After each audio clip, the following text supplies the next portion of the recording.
today I'm going to show you how to make a magic circle. First, I'm going to take the shorter yarn tail in my non-dominant hand, and we're going to wrap the yarn around two fingers like this and hold down the X with your thumb.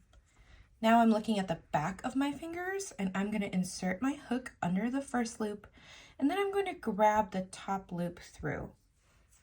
We're going to do something called chain one, and so to do that, first switch your grip up by holding onto this part of the yarn with your dominant hand, and then we're going to grab the working yarn, which is just what we call the yarn that's connected to the ball in our non-dominant hand.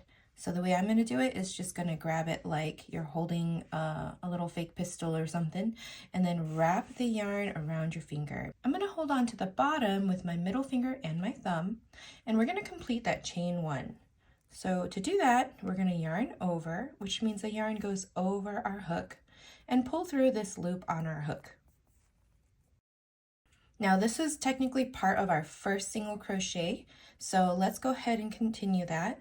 So into the magic circle, yarn over, pull up a loop, and then yarn over and pull through two.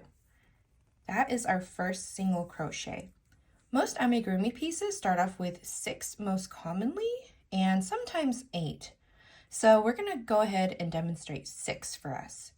Into the magic circle, yarn over and out, and you'll have 2 loops on your hook, yarn over and pull through 2. That is our second single crochet. We'll do that 4 more times. Into the magic circle, yarn over and out. You have 2 loops on your hook, yarn over and pull through 2. Now one thing to note is I am using my dominant hand, my index finger, to hold down the loop on my hook.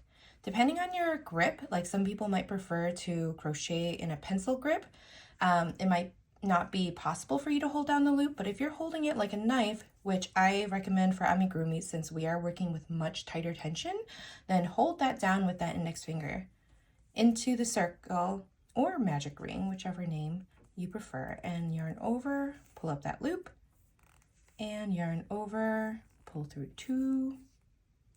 Again, making sure that your loops are large enough to work with.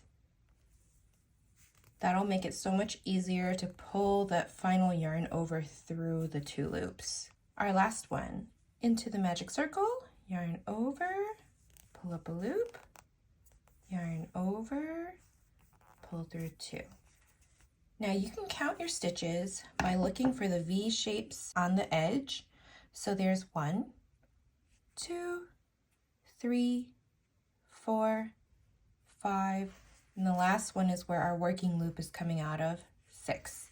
So I now have the correct stitch count, and we can pull that shorter yarn tail to close the center so there's no gap.